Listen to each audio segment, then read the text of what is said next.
Social media पर एक ऐसा वीडियो वायरल हो रहा है जिसे देखकर आप सिहर उठेंगे। वीडियो ऐसा है कि आप सेकंड भर के लिए भी अपनी नजर हटा नहीं पाएंगे। वंदे मातरम इतना महान था, जिसकी भावना इतनी महान थी, तो फिर पिछली सदी में इसके साथ इतना बड़ा अन्याय क्यों हुआ? क्या बात कर रहे हैं? मोहम्मद अली जिन्ना ने लखनऊ से 15 अक्टूबर 1937 को वंदे मातरम के विरुद्ध का नारा बुलंद किया और कांग्रेस के तत्कालीन अध्यक्ष जवाहरलाल नेहरू को अपना सिंहासन डोलता दिखा। और 20 अक्टूबर को नेहरू जी ने नेताजी सुभाष बाबू को चिट्ठी लिखी।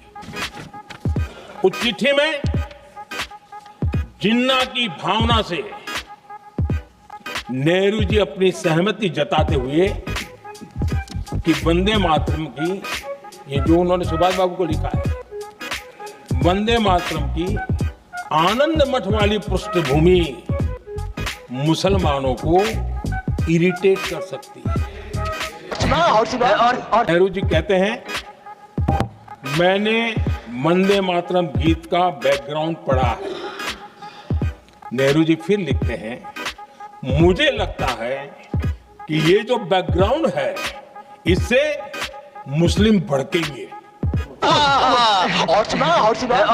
और कांग्रेस का ये तुष्टीकरण की राजनीति को साधने का एक तरीका था। गर्दा उड़ेगा भैया।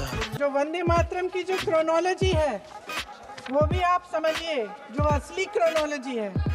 1875 में महाकवि बंकिम चंद्र चट्टोपाध्याय ने इस गीत के पहले दो अंतरे लिखे, जो आज हमारे राष्ट्रगीत घोषित हुए हैं, मतलब जो घोषित हुए थे और जिसको हम आज अपना राष्ट्रगीत कहलाते हैं। ये पहले दो अंतरे लिखे 1882 में। 7 साल बाद उनका एक उपन्यास प्रकाशित हुआ, आनंद मठ। उस उपन्यास में यही कविता उन्होंने प्रकाशित की, लेकिन इसमें 4 अंतरे जोड़ दिए।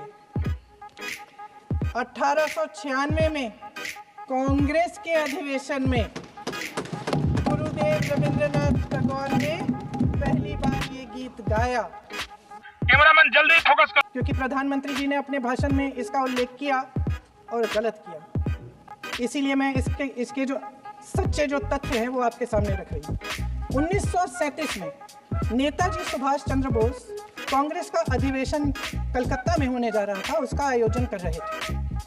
तो जो मोदी जी ने पत्र सुनाया सदन में 20 अक्टूबर का, और कहा कि जवाहरलाल नेहरू जी ने नेताजी को ये चिट्ठी लिखी और ये कहा कि इस पर चर्चा होनी चाहिए। उससे पहले 3 दिन पहले नेताजी सुभाष चंद्र बोस ने पंडित जवाहरलाल नेहरू को एक चिट्ठी लिखी थी, जिसका जिक्र आपके प्रधानमंत्री ने नहीं किया।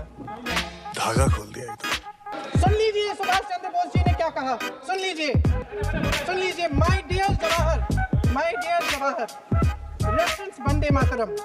We shall have a talk in Calcutta and also discuss the question in the working committee if you bring it up there. I have written to Dr. Tagore to discuss this matter with you when you visit Santiniketan. Please do not forget to have a talk with him when you visit Santiniketan. ये 17 अक्टूबर को लिखी जाती है। 10 अक्टूबर को नेहरू जी इसका जवाब देते हैं और और 20 अक्टूबर को, हाँ ठीक है, 20 अक्टूबर को नेहरू जी इसका जवाब देते हैं। इस जवाब की एक पंक्ति प्रधानमंत्री जी ने सुनाई, बाकी पंक्तियां क्यों नहीं सुनाई? क्योंकि उनमें नेहरू जी क्या कह रहे हैं? There is no doubt that the present outcry against Vande Mataram is to a large extent a manufactured one by the communists.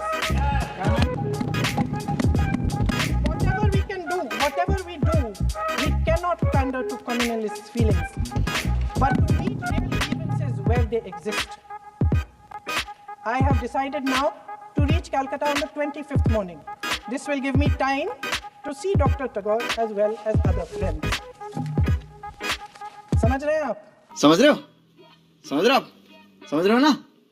Picture अभी बाकी है मेरे दोस्त। जिन्होंने सभापति महोदय, जिन्होंने आजादी के आंदोलन में भाग ही नहीं लिया है, वो वंदे मातरम का महत्व क्या जानेंगे। सच तो ये है कि सरफरोश लोग वंदे मातरम दिल से बोलते थे।